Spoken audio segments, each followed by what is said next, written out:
Saudara-saudari, saya yakin beberapa di antara Anda pernah mengalami dan merasakan sendirian, ditinggalkan oleh orang yang disayang, merasa tidak ada yang menemani, tidak ada yang mengerti, dan tidak ada yang mau diajak bersama-sama berbagi.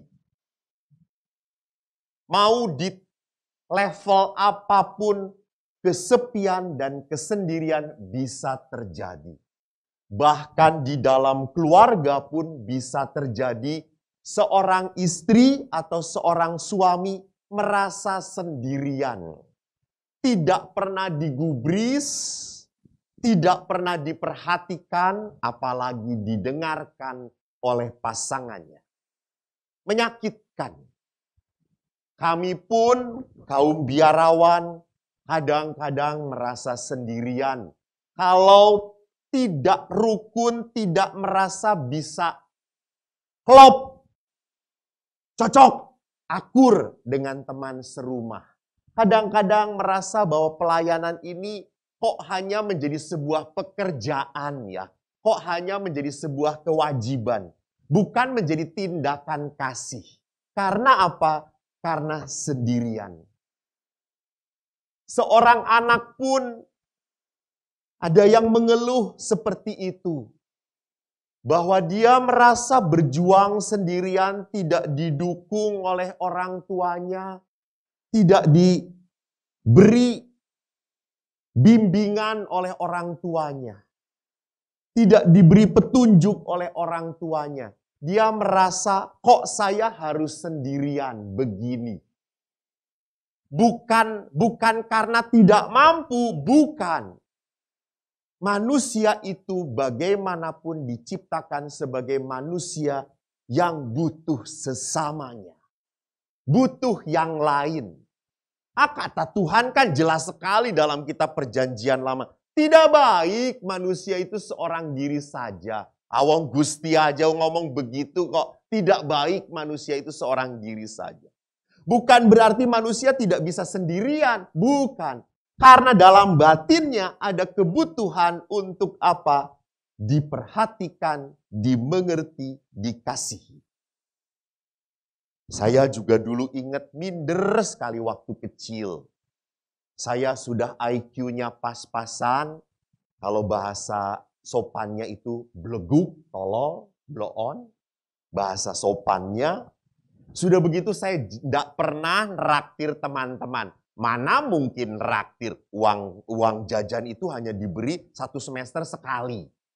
1 semester sekali, nggak tiap hari. Juga kalau pulang pergi ke sekolah saya diantar sepeda, bukan motor apalagi mobil. Tidak. Maka saya tidak banyak teman, tidak banyak yang mendukung saya. Saya ingat ada seorang anak teman saya, bapaknya itu punya pabrik. Oh, temennya banyak banget. Awong dia tiap hari neraktir. Saya salah satu yang pernah ditraktir, hanya sekali. Jadi memang pada saat itu menjadi sendirian itu, menjadi terasing itu adalah pengalaman batin yang tidak bisa begitu saja dihilangkan dalam diri manusia. Sampai bisa terjadi kalau manusia merasa sendiriannya tingkatnya parah, orang itu bisa menginginkan kematian. Karena kesepian. Maka orang kusta tadi dilihat seperti yang sudah kita kenal adalah orang yang diasingkan, dijauhkan, tidak didekati, tidak bisa bersosialisasi. Bahkan tidak diperhitungkan sebagai manusia.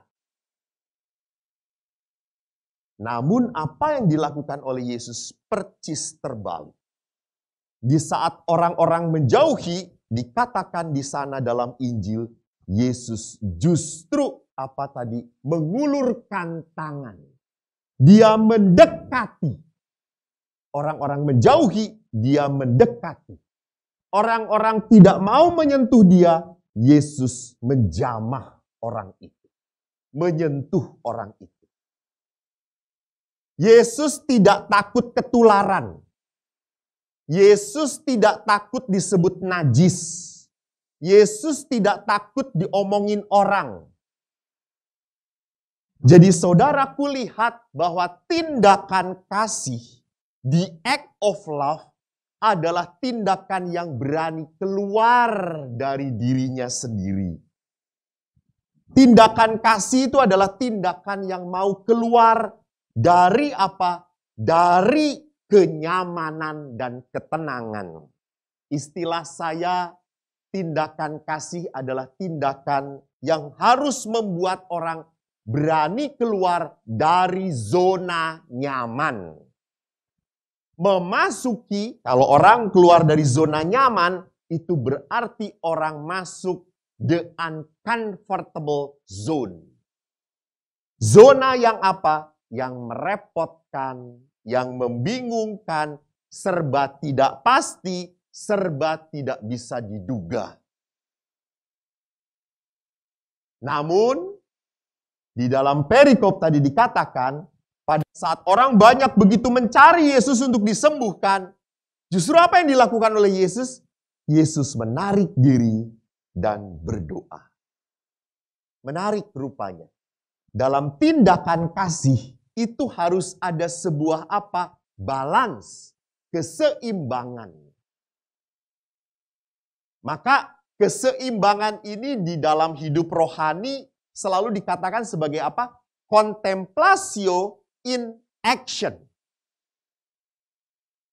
Jadi sebuah kedekatan intimitas manusia dengan Tuhan hanya menjadi sebuah kebohongan kalau tidak ada tindakan kasih. Dan tindakan kasih yang benar, tindakan kasih yang mulia adalah tindakan kasih yang bersumber, berasal dari sebuah kontemplasio. Jadi kalau ditanya apa itu kontemplasio itu, Romo?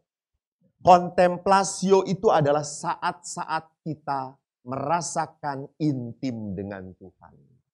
Saat-saat kita mencicipi, bahasanya Agustinus itu, mencicipi manisnya firman Allah. Saat kita untuk apa? Merasa dicintai. Bahasa Yesus, saat kita mereguk air kehidupan. Bahasa Mazmur adalah saat kita dibaringkan di padang rumput yang hijau. Itulah kontemplasi. Jadi kontemplasi adalah sumber manusia untuk berbuat kasih. Maka tindakan kasih yang dilakukan oleh orang yang bersumber dari kontemplasio adalah tindakan berani keluar dari zona nyaman. Justru menariknya adalah apa? Menjadi nyaman tinggal di zona yang tidak nyaman. Nah, ini menarik. Ini kan tindakan apa? Tindakan yang sangat spiritual gitu. Tidak mungkin, itu hal yang impossible orang bisa nyaman di tempat yang tidak nyaman. Orang kan selalu untuk berusaha untuk apa? Menghindari ketidaknyamanan. Itu kan sesuatu yang ada di dalam cara pandang kita. Tetapi kalau kita mau memasuki cara pandang Kristus, tadi Yesus akhirnya berani keluar. Bukan Yesus akhirnya berani keluar. Yesus menunjukkan pribadi yang keluar dari zona nyaman. Tidak takut ketularan, tidak takut najis, tidak takut diomongin orang. Dan ia tinggal bergumul dalam ketidaknyamanan. Saudaraku, tindakan keberanian untuk keluar dari zona nyaman. Kita harus berani tinggal terlibat dalam zona yang tidak nyaman.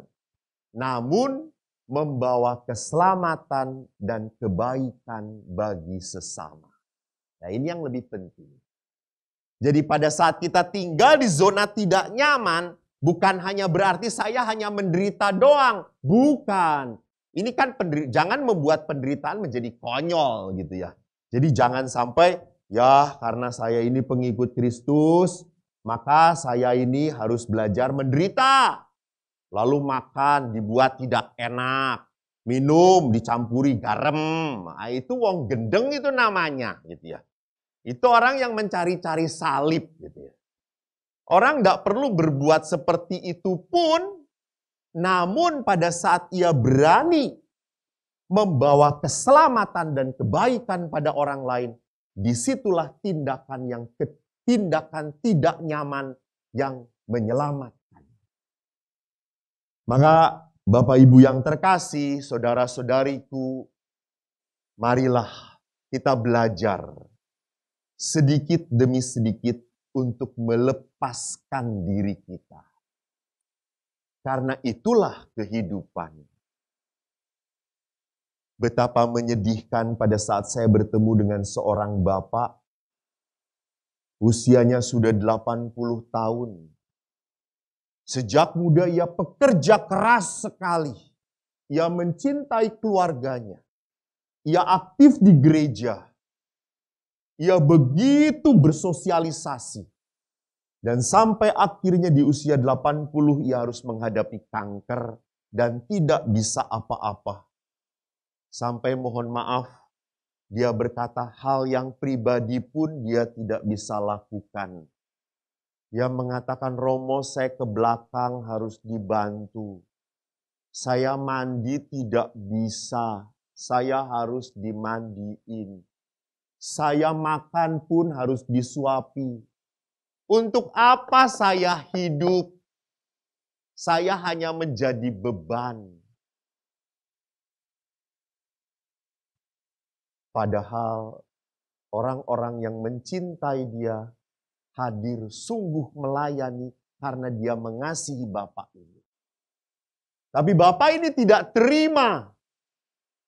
Kok harus seperti ini yang dia hadapi? Lalu saya berkata, Pak, ingat Tuhan memberikan rahmat kehidupan pada Bapak bukan karena ingin supaya Bapak menderita berkepanjangan. Bukan. Tuhan mau mengajarkan sesuatu. Dulu kau pekerja yang baik. Sekarang kau jadilah pendoa yang baik. Kau harus belajar, dulu kau melayani. Sekarang belajarlah menerima ketidakmampuan untuk dilayani. Sehingga di saat manusia menyadari kerapuhan, kebutuhannya untuk sesama, dan kemampuan dipanggil untuk menjadi sesama bagi orang lain, kita akhirnya bisa menjadi secitra dengan Allah.